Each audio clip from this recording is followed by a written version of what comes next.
Twongeye kubaha ikaze mwe mudukurikiye kuri iyi channel yacu. Wowe utarakora subscribe wadufasha ugakandaho. Ni iby'agaciro gakomeye cyane gukurikira ibiganiro byacu umunsi ku wundi. Nawe wakoze subscribe wakibuka gukora like na share kugira ngo dufatanye kubaka igihugu cyacu, dufatanyije twese hamwe mu rukundo, dushyire hamwe kugira ngo tugere kuri byinshi. Muri kumwe na Gervais hamwe na Katabirora.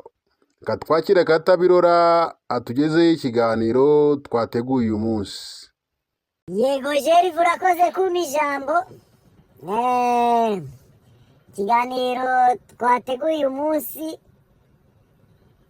ni ikiganiro kijyanye n'ibintu byo navuga ngo by'abantu barangiza kwiga bakajya gukora, bakajya mu kazi.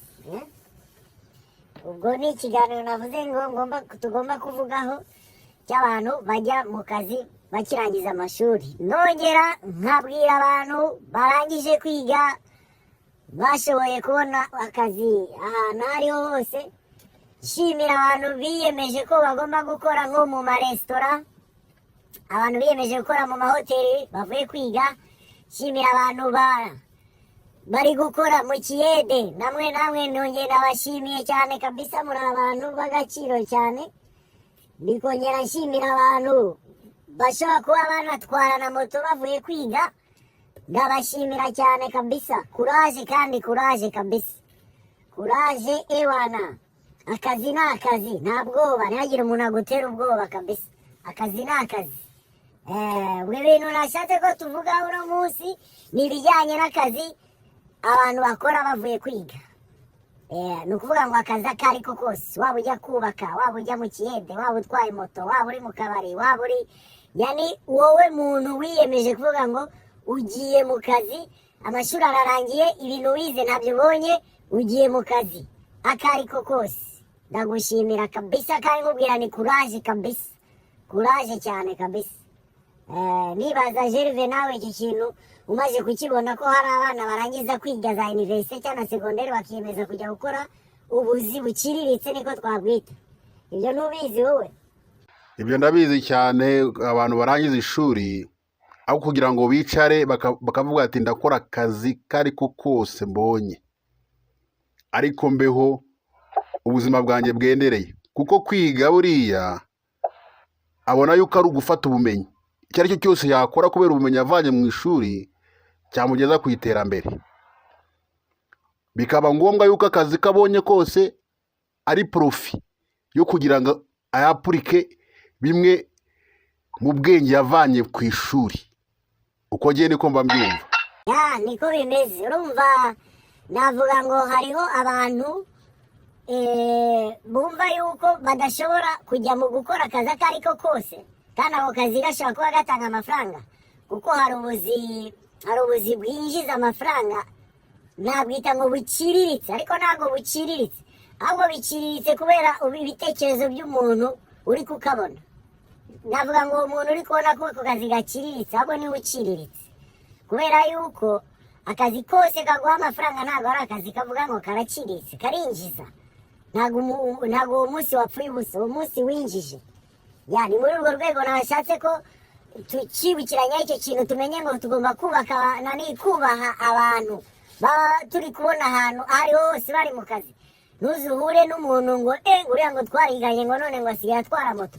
Asigaye atwara moto nyine, ahubwo ni igikoko uwo muntu ni igikoko, kuko we yariyemeje aravuga ati jewe ntago nzicara kwicara ngo ndindiriye akazi kubera ko mvuye ku ishuri ngo ndindire ibintu nize ngo mbikore. Hoya si uko bimeze. Ngiye ngomba gufata iyi moto nyitware, ngomba gukora ikiyede nyikore, ngomba gukora akazi ako ari ko kose gapfa kuba kanyinjiriza. Ariko urazi kuba wicaye urangije kwiga ukicara uri gushakisha akazi kajyanye n'ibintu wize, ariko ukabona akandi kadahura nabyo ukakanga gusa kubera ko uvuga uti kari akazi ninkakora ntago nzaba nsa neza, nzajya murasa nabi, nzajya mba nambaye nabi, cyangwa abantu bazambona sinzi ibiki n'ibiki, ugasanga ni ibintu biteye isoni.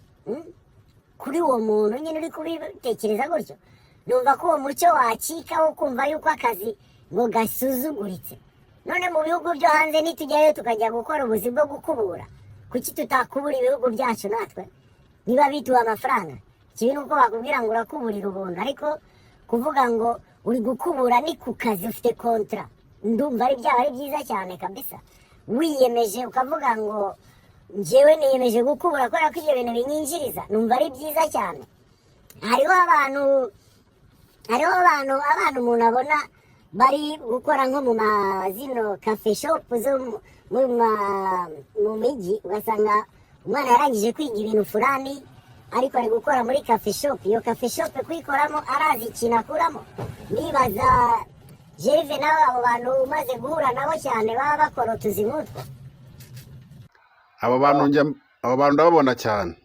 ndababona cyane kuko aravuga ngo njyeho kugira ngo nicare mbeho nta kintu nkora, nkenera ikintu nkibure, akazi ndajya mu kandi akazi mfite kazampesha ibindi bintu, ngire irindi terambere ngeraho. Abo bantu njya mbabona cyane mu mijyi, ukabona umuntu arangije kaminuza ari gukora muri cafe shop, ari gukora n'utundi tuzi, akavuga ngo akazi ndi gukora ngiye gukabyaza umusaruro kazagira icyo kangezaho. Muri ubwo buryo rero bukazamura capacity y'ubwenge bwe n'ibyo yavanye mu ishuri, bikamuha gutandukana na wa wundi urindiye akazi ngo k'ibyo yigiye. Wa wundi urindiye akazi k'ibyo yigiye bisanga abura ipantaro, akabura umwenda wo kwambara, akabura na mitiyo, akabura n'ibyo byose, kuko we yafokasinze yuko azakora ibyo yigiye. Uwo rero ngewe ubwanjye ndamugaya cyane. Ni ibyo nyine usanga hari nk'umuntu muhuye ariko ukubwira ngo akazi ukora wana usigaye utwara ngo bisi cyangwa ngo usigaye utwara taxi voiture, ngo bijya wize se ngo ntayitwara, ngomba kubaho, ubuzima bugomba gukomeza. Ntabwo nangiza kwiga maze kwishyura amafaranga n'amamiliyoni z'amashuri ngo ninangiza nijye kwicara mpfa ubusa. Ntabwo numva ko bikenewe kabisa. Ariko njyewe ikintu mbona cyane kiba kibitera ni uriya muntu akazi yinjiyemo, sosiyete uko yibaza izamubona, nicyo kibazo nyamukuru kuruta ko wa muntu yajya kugakora. Ndibaza buri muntu wari wese yakora akazi kose gashobotse gapfa kuba kamutunze, ariko sosiyete yicayemo niza azatinya avuga ati umuntu uri kumbona ndi kuvoma amazi yo guponda isima, koko uyu munsi kweri ntihagira umuntu duhuraho muri karitsiye, wenda ahantu bari kubaka etaje no munsi yo mu rugo, ariko ugasanga wagize ubwoba hatagira umuntu mbona. Gusa yagize umuntu mbona nikorera ijerekani njyanye ahantu baponda amasima. Ibintu nk'ibyo mvuye mu ishuri vuba, urumva byo nta kintu bitwaye. Niba ariko kazi gahari fata, pfa kuba bakwinjiriza, pfa kuba kaguha amafaranga, ari ikintu uvanamo, ubayeho, nta muntu usaba, uri kumva, nta byo kugira gute. Ariko mwongeraho yuko ibyo bintu ari ibintu tugomba kugira umuco wo kumva ko akazi akariko kose ari ikintu gikenewe, kigomba kumenywa na buri muntu wari wese. Buri muntu wese yubahwa bivanye n'ibyo ari gukora, uri kumva. Ntihagire umuntu wumva yuko agomba gusuzugura uyu kubera ko uyu nguyu ameze gutya. Nahita ngaruka nko ku bantu bigira abamungarisite, ukabona umuntu yambaye ishati, umuntu w'umusore yambaye ishati n'itisi yashyizeho icongo, ukagira ngo avuye nko gukora ewana ni nka diregiteri generali wo mu ruganda rufite nk'abakozi nk'ibihumbi 2,000, ariko wamubwire nta n'amafaranga ya moto afite, we yambaye icongo y'atanu. Namubwiye uti rero zana amazi hano baguhe 200, yakubwira ati ntabwo najya gufata amazi n'iyi myenda nambaye. Kwigaragaza gusa, ukumva ko ugomba kwigaragaza kubera ukuntu wambaye, abantu bagutinye n'ibiki, uri kumva byo nta kintu bivuze. Hariho akantu kambayeho igihe kimwe, ninjira muri butike mu mujyi ahantu ngiye kugura imyenda yo kwambara. Noneho icyo gihe navuga ngo narindi mu masaha ya nimugoroba yo kuva ku kazi. Mvuye ku kazi nkasa neza, nyine umuntu atashye yasa nabi bivanye n'akazi umuntu aba akora. Ariko ngeze ebane mu maso y'uwo muntu ucuruza muri butike, we yahise amubona nk'umujura, avuga ati umuntu aje kunyiba. Ibyo ari byo byose, reka ntangire ndeba aho inkweto zanjye zihenze ziparitse, reka maze ndeba amakoboyi zanjye zisa neza zihenze ahantu ziri atazitwara, uyu muntu ari bunyibe. Ariko mu bisanzwe njye nari nije ngiye kugura imyenda kabisa. Kubera ukuntu wa muntu yandebye yarabuze uyu muntu, ibyo ari byo byose ndabona ko tumeze nk'abagiye kurwana, ntabwo ari umucuruzi, uri kumva. Ariko uwo muntu ndamurenganya kuko nahavuye nta n'imyenda nguze kandi afite amafaranga ngomba kumwishyura, ariko yibaza ko njyewe nta bushobozi mfite bwo kugura ibyo bintu. Ka gasuzuguro nyine ko kumva ngo umuntu ngo yambaye gutya ngo ntabwo ashoboye ibi, ahubwo wambaye neza niwe udashoboye ikintu na kimwe. Umbajije uriya muntu wambaye neza kabisa, kereka niba uri minisitiri cyangwa ukora muri ofisi fulani, aho ni bukumve kabisa ko ufite n'ivatiri yawe ugendamo. Ariko ntabwo wanyumvisha ko wambaye itisi uri gupitapita mu mujyi n'amaguru. Wowe uri kwambara itisi upitapita mu mujyi n'amaguru kubera iki? Kubera ko ntacyo ufite ukora, washatse kwigaragaza. Ako kantu ko kwigaragaza cyangwa no kurebana, kumva yuko tugomba kuba dusa neza, niko kantu kandya. Niko kantu kandya kumva yuko ugomba kwigaragaza kuko ufite n'abakureba mu muhanda. Ni ukuvuga ngo aho hantu ugiye no mu kazi nyine, ka kazi kabi ugomba gutaha usa nabi. Hari abantu bakora amagaraje, hari abantu bakora mu mabutike zitanga wenda nk'ibintu by'amavuta cyangwa nk'ibintu nk'ibyo. Hari abantu baba bakora ahantu hari ivumbi, uri kumva, ugasanga umuntu ntabwo yagakora kubera impamvu zihe, hatagira uzambona. Ako kantu ka hatagira uzambona rero niko kica ibyo bintu byose.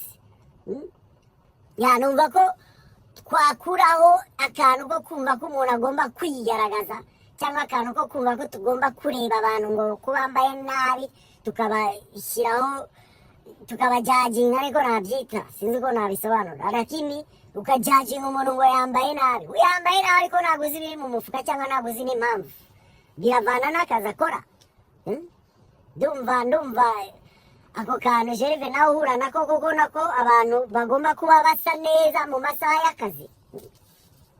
ibyo bintu ndabibona cyane, kuba hari ikintu kibaho muri uru Rwanda rwacu cyo bita complex, cyo kumva yuko umuntu arambona ate, ndashaka uburyo uko ngaragara, ndagaragara gute mu bantu, ntiwite ku cyo uri cyo cyangwa se akazi wakora kugira ngo abantu babone ko ufite icyo ushoboye cyangwa se ufite akazi, ukita ku kuntu uri bugaragare neza kandi nta kintu ufite. Umuntu agasanga agiye gufata nk'amafaranga, akaba yanafata n'inguzanyo cyangwa udufaranga twabonye, akatugura imyenda, akatugura sitiri, agasitiringa kugira ngo najya mu muhanda agaragare neza, abantu bamubone nk'umuntu ufite amafaranga kandi nta kintu ariho. Nk'uko wabivuze, muri butike cyangwa ahantu muri shopu, ahantu bajya kugura ikintu, bareba uburyo ugaragara, ntabwo bareba akazi ukora. Barebe se uyu muntu afite akazi, aragaragara nk'umuntu ukora cyangwa aragaragara nk'umumongarisite, nk'umuntu utagira akazi, wambara ibintu gusa adafite akazi, nta kintu kiri mu mufuka. Nta kintu yibereyeho, ni imyenda gusa, ni imyenda yambaye, nta bindi bintu biri mu mufuka cyangwa nta n'izindi plani washaka, yari nta bitekerezo afite bimuha akazi. Buriya hari ikintu kimwe tutazi, buriya kuba abantu bose bambaye neza mu gihugu ntabwo ari byo byerekana ko abo bantu bose bafite akazi. Ntabwo bishoboka, kuko hari abantu basiga amarangi, hari abantu bubaka, hari abantu batwara moto, yani hari ubuzi amoko menshi. Ni ukuvuga ngo hariho ubuzi, ayo moko yabwo nyine abantu batagomba gusa neza uko wabigenza kose, mpaka ageze mu rugo akarabe yishanje. Takuvuga ngo abantu bose basa neza, ntabwo ariko kuvuga ngo umuntu ngo ari kuri hiti ngo afite amanoti cyangwa ni boss, ibintu nk'ibyo byo kubeshya abantu gusa tu, ni housing, ni iby'inyuma gusa, nta bindi bintu bizima. So navuga ngo abantu biyemeza bakavuga ati twebwe twiyemeje gukora aka kazi ako ariko kose, nemeye kujya gutwara imashini, nemeye kujya gutwara taxi voiture, nemeye kujya kubaka, nemeye kujya kuba umukanishi, nemeye kujya gusiga amarangi, nemeye kujya gushaka ibintu furani, ya n'ibintu bituma umuntu yandura.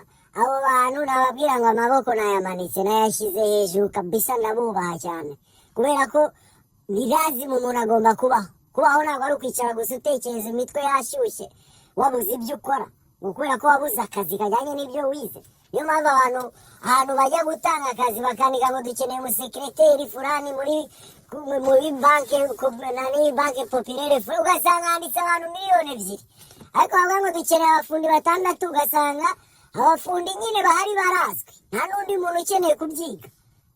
Kandi byakabayeho ko hari abana bagomba gukura bashaka kwiga icyo gifundi. Hari abana bagomba gukura bashaka gusiga amarangi, bakabona ko ibyo bintu biba ari byiza, babikunze. Ibintu byose yani mu gihugu haba hari abantu b'amoko atandukanye. Hariho abumva ko bakunze gukora mekanike, ukunze gukora mekanike akaba nzakora mekanike y'amakamyo cyangwa y'indege cyangwa y'amagare. N'igihugu muri rusange haraba hariho abantu bakora serivisi zose. Ntabwo ari ukuvuga ngo iyi serivisi tuyisuzugure ngo kubera yuko uyu muntu ngo yambaye igisarubeti cyangwa ngo yisize amavuta cyangwa wapi. Igihugu kugira ngo kigende nk'uko igihugu kigenda, serivisi zose ziba zifitemo abantu bagomba kuzikoramo. Barya abantu bazikoramo si ukuvuga ngo nibasaza ngo abantu bandi basigaye bazabure ababikora, oya. Nubona umuntu ari gusiga irangi nyine arabikunze, nubona umuntu atwaye moto akunda moto kandi iramwinjiriza, nubona umuntu ari gukora ikiyede yarabikunze, azavamo umufundi mu minsi iri imbere, kuko byose birashoboka. Yagiye mu kiyede kugira ngo umufundi, uri kumva?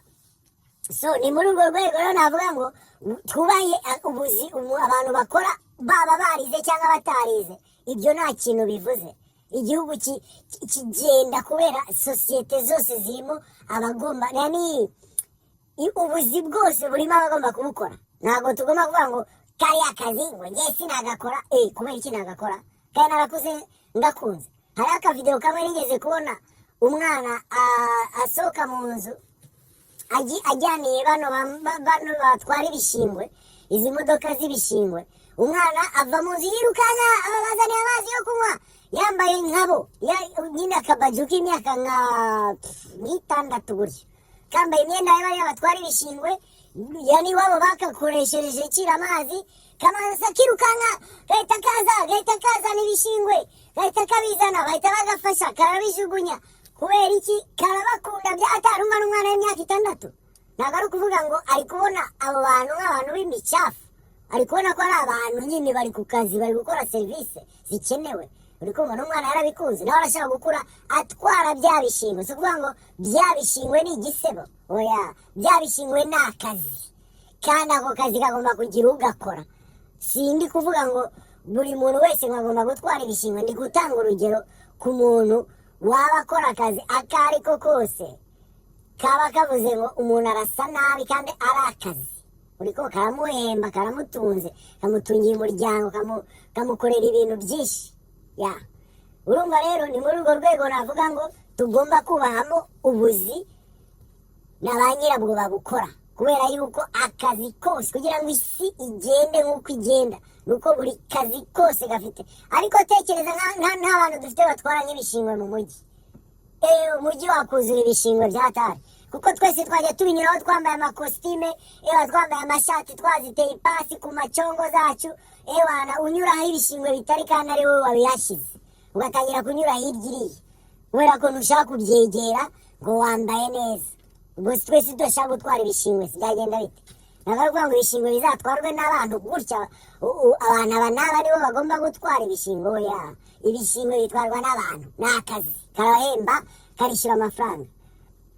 So ni muri urwo rwego rero twagira gute twafashanya, ntituze dusebanye hagati yacu ngo utangire ubwire umuntu ngo gusigaye ukora ibyo bintu se buriya, reka uruvuga ugasanga yanuri guca umuntu kuraje. Ntabwo ari byiza.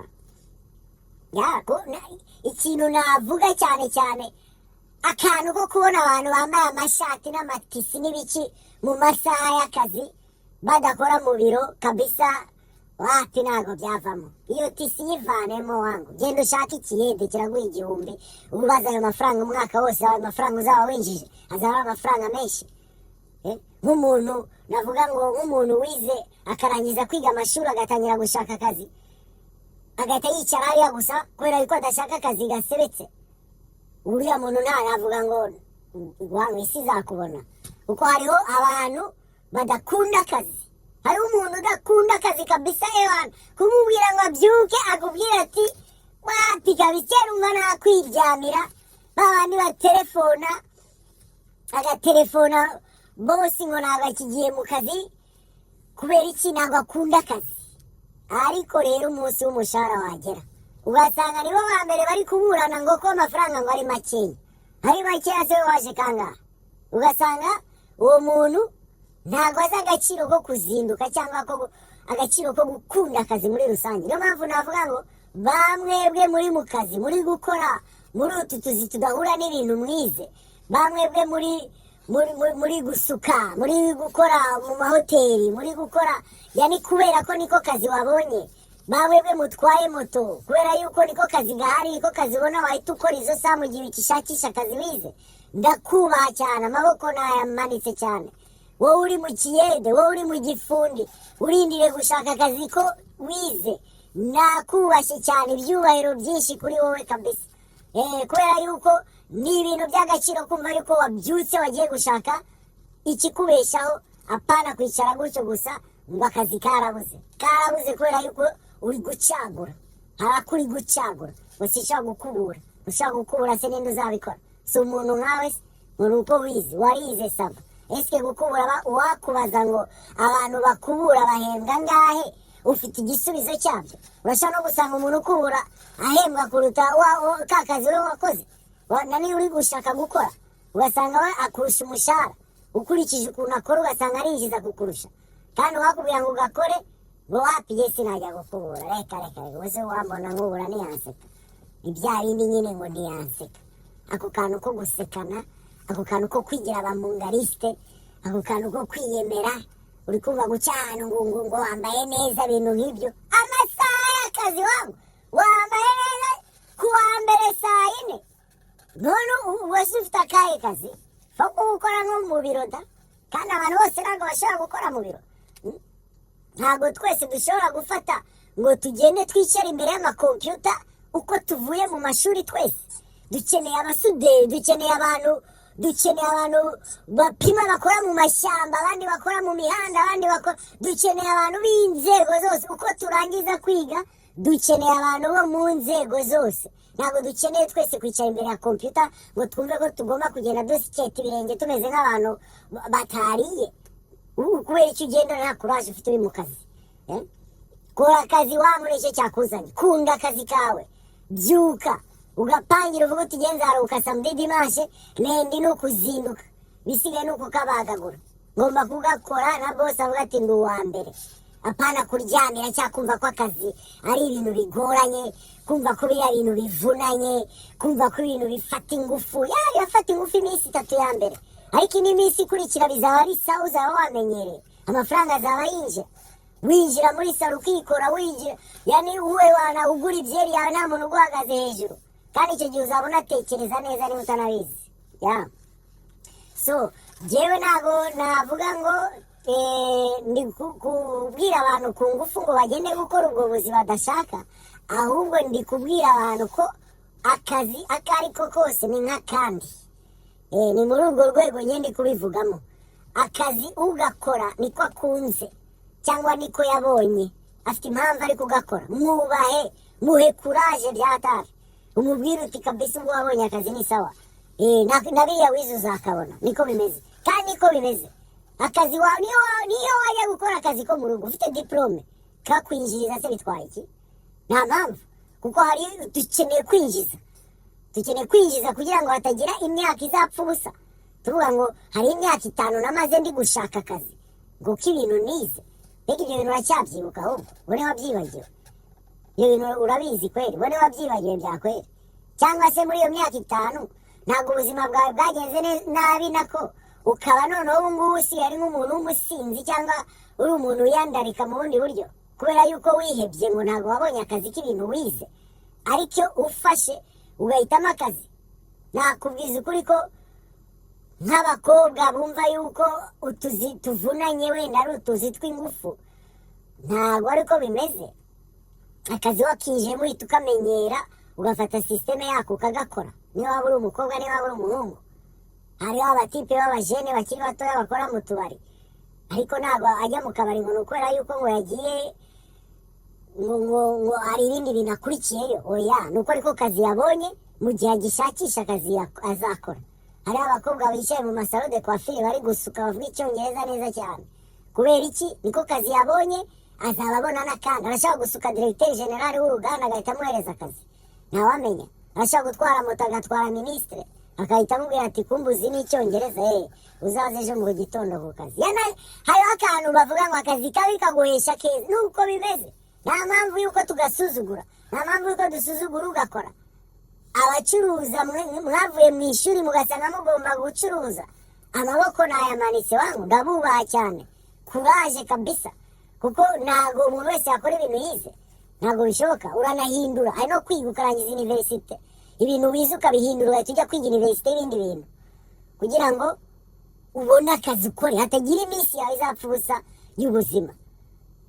Ni muri urwo rwego ngiye ndi kubivugamo, tutazaregreta tumaze kugira imyaka myinshi twicuza ati iyo mba narakoze cya kiyede wana, uzi ko babonaga 2 ku munsi, iyo mbika igihumbi simba naragize amafaranga 200,000 ku myaka 2 cyangwa ngahe.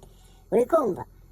Byose bivana nyine nuko ugomba kwitwara muri ayo mafaranga uri kubona, bivana n'ukuntu ugomba kubika cyane cyane, ko kubika biba bikenewe mu buzima, ibintu nk'ibyo. Nibyo navuga. So navuga rero ngo mwebwe muri gukora ubuzi mutize kandi buvunanye, kandi mubona ko bagenzi banyu mwiganye bari kubaseka, ahubwo mwe mujye mubaseka. Njyewe nabamanikiye amaboko, nabahaye isari kabisa. Kuraje kandi wana n'ibyiza bizaza kabisa. Gerve nawe naguha ijambo nawe ukagira icyo wongeraho. Icyo nabivugaho, bene nk'abo ngabo bakora ibyo batize cyangwa bakora mu byo bihangiyemo imirimo, nababwira ngo bakore cyane kandi bazatera imbere bikomeye cyane. Hari ikintu kibaho, abantu babaho bavuga ngo ndashaka kumera nka kanaka, ndashaka gukora akazi nka kanaka. Icyo kintu nicyo kintu cyisha abantu, gituma bagira imyumvire yo kuvuga ngo kari akazi sinagakora. Yumva ko yakora akazi nk'ak'umuntu ukomeye, umuntu ngo twabanye gukora aka kazi nk'aka, ngo niyambona ngo ndi gukora akazi ngo gaciriritse ngazambona ate. Hakabaho n'abantu nk'uko nguko akora akazi keza, yakubona ukora akazi kabi akumva ko yaguseka, akumva ko yakubona akabwira bene abandi bantu tuzi kanaka ngasigara ari umuyedi ngagira gute. Iyo myumvire tugomba kuyivamo tukahanga imirimo, kuko na leta irabitubwira ngo twihangire imirimo kandi dukore. Hari n'indi myumvire bafite abantu barangiza ishuri, akumva yuko ajye nk'ukora nka business yahera hejuru, bamuha nk'amamiliyoni menshi cyane akaba yakoresha business. Yumve ko yatangirira hasi agatangira ku dufaranga duke, agenda azamuka agere ku rwego rwo kuba nawe yabona ahantu hanini business ye yakaguka. Iyo myumvire niyo abantu bafite, iyo myumvire bagomba kwireka bagakora, bakumva ko umurimo ari umurimo bagomba gukora isaha ariyo yose. Ugasanga umuntu uri kumubaza ati se wowe ko warangije kwiga ukaba wicaye ngo nkeneye igishoro, wamara se ugikeneye igishoro cyangwa ngo miliyoni 5 urazizi? Mbega uzi ukuntu amafaranga avuna? Niyo mpamvu navuga ngo utwo tuzi nyine tugoye ukinjiramo. Niba ari izo miliyoni 5 wumva ko uzatangiza igishoro wenda ku migambi yawe ufite ntawamenya, zikorere wowe wenyine ku giti cyawe, shaka uko uzinjiza. Ariko umuntu nakubaza ntumubwire ngo miliyoni 5, ahubwo uvuga uti 100 cyangwa 20, nibyo byakujyana hejuru. Urikumva? Kuko nibwo umuntu yakumva yuko wowe ufite kuraje, kuko ntabwo umuntu yaguha amafaranga menshi utaratunga ngo wumve ko uzayakoresha, ntabwo ariko bimeze. Ahubwo izo miliyoni 5 ushaka kwigira mu kirori, ikaba yaguha ahubwo uhita utegamo n'indege nibyo byakoroha. None ayo mafaranga uribaza ngo umuntu ayaguhaye ngo jya muri bizinesi, wajya muri bizinesi cyangwa wajya kuyarya ukayarangiza? Ibyo ni ibintu bibaho, buri muntu wese afite umuntu azi wariye amafaranga muri ubwo buryo akayamara. Nibyo navuga rero ngo wa muntu bari kubaza ngo wowe ukeneye angahe, natekereze ko amafaranga agoye kuboneka. Yani agiye kuyishakira we ku giti cye. Nimba wararangije kwiga ukaba warabuze ibintu ukora, ukaba waratekereje gukora umushinga fulani, ukabona uwo mushinga ukeneye izo miliyoni 5, shaka kandi kazi kabi nk'uko tubyitara. Nugenda uyashake mwako kazi mpaka uyabonye winjire muri bya bintu ukora. Lakini ntuze wifuze yuko ngo uzabwira abantu ngo cye nabuze igishoro, wakiburiye hehe kubuzi bwuzuye? Ntabwo ndi kuvugira abantu ko ubuzi bwuzuye mutanyumva nabi, ariko washatse akazi ko kukwinjiriza amafaranga wajya kwigana moto. Wibaza ko moto arabura n'igihumbi atahana? Wibaza ko umufundi atahiraho? Wibaza se ko umuntu uwo ari we wese uri ku kazi ako ari ko kose wita ngo ni kabi, wibaza ngo atahane amafaranga afite? Ari ku kazi nyine ari kwinjiza, ashoboye gukora ekonomi ye neza, ayo mafaranga ari kwinjiza yagira icyo amumarira kiri imbere. Ni muri urwo rwego twakubaha akazi kose, twubahe uyu muntu uri mu kazi asa nabi kubera yuko we ari kwinjiza, kandi tugaye cyane wa muntu wumva ko agomba gusa neza nta kintu amaze, ngo ni uko ngo yabuze akazi, yirirwa yiruka imihanda yose ngo ari gushaka akazi, kandi hari ubwo ari kunyuraho. Fata ijerekani wangu ugiye kuzana amazi baponda isima, reka kuzana ibintu by'umungarisita aho ngaho ntacyo bivuze. Fata umweyo ugende ukubure, kubura rwose biri buguha amafaranga utakekaga ku kwezi. Fata ibintu byose bishoboka biguha amafaranga. Zinduka saa 11, genda utaha usa nabi, we n'umuyede w'umukanishi, we n'umuyede w'ikintu icyo ari cyo cyose, ariko winjize. Ibyo bintu byo kwigira ngo dusa neza mu gihugu, ntabwo tuba muri Kuwait cyangwa ahantu nka mu bihugu byakize byadamaraye wangu. Twe tuba mu Rwanda, tugomba gushabika, tukanashakisha, tugakoresha ingufu, tukanasa nabi koko nimba koko ari ngombwa ko dusa nabi, ariko twinjize icyo ari cyo cyose. Tunafashanye kandi tunahane, tunahane ibitekerezo mu bijyanye n'ubwo buzi. Ube warangira umuntu akazi mubaze uti surimo.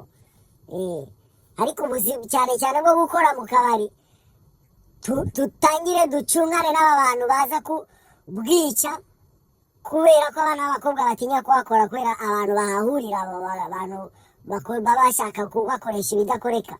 Ibyo nabyo abantu babyigeho ku buryo uba ijisho rya mugenzi wawe, tugakeburana hagati yacu, tugakeburana ku buryo ukora amafuti cyangwa uri kuvuga ngo ngiye ngo kuri ka gakobwa asanze ibintu nk'ibyo, reka uri ari ku kazi, we ubaha akazi ako ari ko kose, na nyirakumwubaha, asa neza asa nabi mwubahe. Uriya muntu wigize umungara yigize uhatari ngo ari ku nkweto zihanaguye, kabisa urambwira ko ukora mu biro nibwo ndi bubyemere, kandi ibiro ntabwo tuzabikoramo twese. Ni ukuvuga ngo dukeneye gukoresha ingufu. Abantu twize turangije izi za universite n'iki, niba tubona byanze akazi ntako, shaka umurimo w'amaboko wakora. Iga imodoka, iga ikamyo, iga ivatiri, ibintu byose bishoboka. Iga igifundi, genda wige kubaka ibintu byose bishoboka, bishakisha ukuntu byagenda. Wikwicara ngo upfe ubusa, kuko ikintu ndi kurwanya ni ukwicara. Ikintu nshaka ko twese hamwe twarwanya ni ukwicara. Uriya mwanya wicara uri kuvuga ngo ibintu wize ntabwo uri kubona akazi, uriya mwanya uri gupfa ubusa. Niyo waba wishyuza 1000 ku munsi nta kibazo, ariko uri kwinjiza, unashakisha ka kazi wowe wumva ukunze, ariko ntiwicare. Urwo rubanza nkaba nduciye gutyo, vuga ni abantu muri gukora ubuzi twakwita ngo buciriritse kandi mwarize, ngewe amaboko nayazamuye. Akazi kose murimo ndabazi, abari muri za kafetariya, ahantu hose mu maresitora murimo, kandi ndabubaha n'ako kazi kanyu kuko karabatunze, kandi ndabizi ko munagakunda nubwo atari byo mwize. ariko amaboko nayamanitse. Uwo ari we wese, umuyede, umufundo, yani umuntu wese ndamumanikiye amaboko kabisa. Kuraje kandi n'akandi kazaboneka. Kuko aho ngaho uri ni hahandi ukura amashansi zawe. Imana iri kukubona yuko wagerageje, iri bukongeze ikwigiza imbere. Nawe uri gukora ikiyede uvuye muri segonderi cyangwa universite, Imana iri kukubona, iri bukwigiza imbere. Humura, ibintu byose biri buze kugenda imbere. We wikwicara utagira umwanya upfa ubusa. Nta kindi navuga, kandi nkomeza kubashimira, kandi nkomera mbaragiza Imana, nkomeza mbaragiza Imana. Imana ibarinde, kandi mwakoze kudukurikira. Ibihe byiza. Urakoze cyane Katabirora, guha respect abantu bari mu kazi, bakora akazi gatandukanye. Nanjye ngira icyo mbabwira abantu bakora akazi, ko Imana ishyigikira umuntu imirimo y'amaboko ye. Ntabwo izagushyigikira nta kintu ukora, igushyigikira kuko hari ikintu ukora ikaguteza imbere. Dukore cyane kandi twiringire Imana mu byo dukora, tubibiragize, izadufasha tugire icyo tugeraho. Ndabashimiye cyane mwe mwabanye natwe, kandi mujye mukomeza kubana natwe mudukurikirana umunsi ku wundi uko dushyiraho ibiganiro. Mwibuka gukora share na comment, nawe utarakora subscribe wibuke no kuyikora kugira ngo dukomeze tubane mu biganiro byacu. Murakoze cyane. Ciao ciao.